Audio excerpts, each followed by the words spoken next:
have an offensive coordinator that's got kind of an established style. Coach Longo's kind of done what he's done for a really long time. But then you've got maybe some personnel changes, like the quarterback you can be confident in, and some personnel changes you might not know, like Braylon Allen may play, may not. Just what's the balance of, I guess, preparing for scheme when you've got a good comfort level with what that's going to look like versus players within that scheme, or maybe there's a couple key pieces that might be there.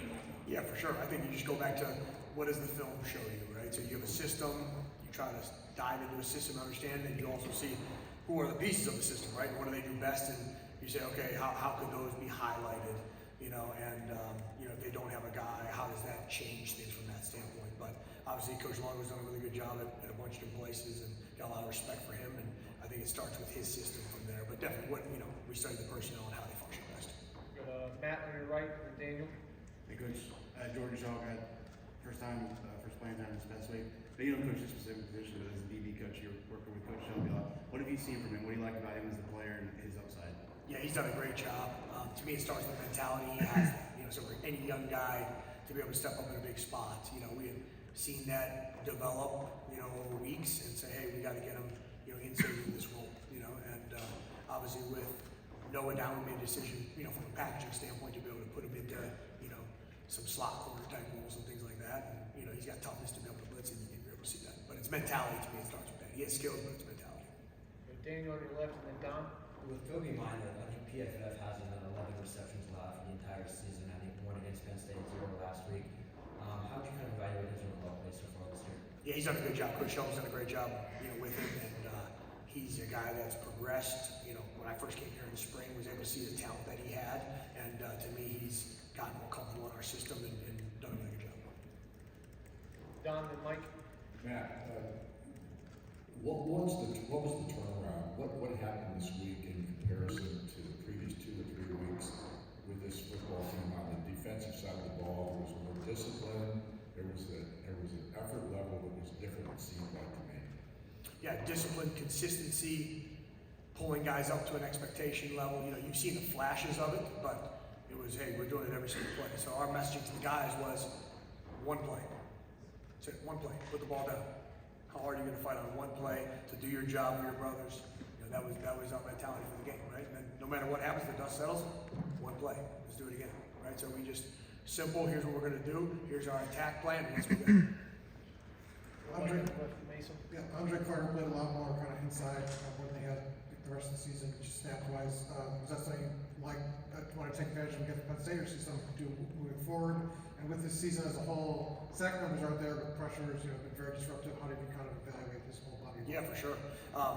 He's a big, strong guy, right? So we look at matchups every single week and where we can best utilize his skill set. Some packages, he's on the edge. Some packages, he's on the inside, right? So we've had a little bit of that all year, but yeah, then each week we say, okay, this is our favorite attack to be able to do that. So we bumped him in, and he did a good job there. He's got skills in both places. He's a disruptive guy. I think you've seen that consistently from that standpoint.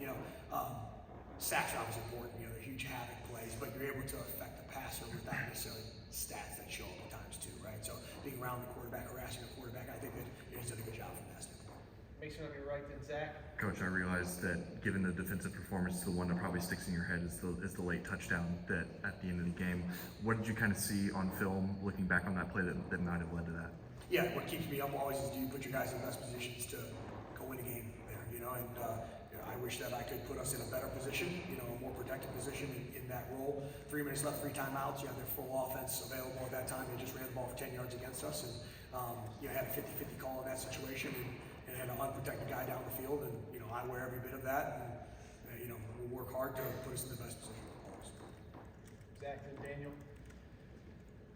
I guess this is a bit more of a philosophical question, but going back to talking about sacks versus pressures in modern football, when passing offenses are designed to move the ball so quickly, do you almost talk to guys about pressures the same way you talk, and hurries the same way you talk about sacks, in the sense that maybe it's not quite as conventional, the statistics, but you're just not going to maybe have as much time for the pass rush to get home. Sometimes it is just about getting you off the spot or just getting us better.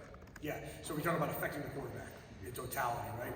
And rush and coverage working together. And there's times that you could play a max coverage, and the quarterback has to pat the ball, and then a sack may happen. Or there's a time that you bring a pressure, and the ball has to come out really fast. So it may not be a sack on the stat book from there, but you've affected the quarterback, right? So we talked about coverage disguise the same way.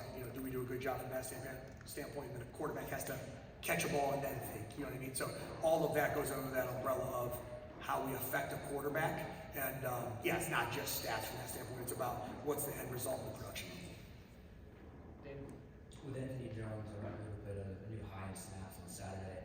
How do you kind of see him ascend throughout the year, and what's next for him? Yeah, he's a good football player. He plays multiple positions. He plays our wolf position in some of our heavier packages. We've got a bunch of, two tights in that game against Penn State. And he's also able to play our bull position. He has flexibility. You see his physicality at the point of contact. But no, I've been pleased with his progress and expect a high level to continue. Seth on your right. To see Josh Sanguinetti come up with a big interception. I mean, Aller had never thrown an interception at the college level. I mean, just, how happy were you for him to see him come up with a play like that? Yeah, it was great for him to be able to, step up in a big spot right there and make a game-changing play in that moment, And then obviously it's on us to go finish it and capitalize with the tie game. But I was really happy for him. He's worked really hard and, been a guy that's obviously produced, from a ball production standpoint, a bunch throughout his career. Anything else? If not, thanks, Matt. Thanks, guys.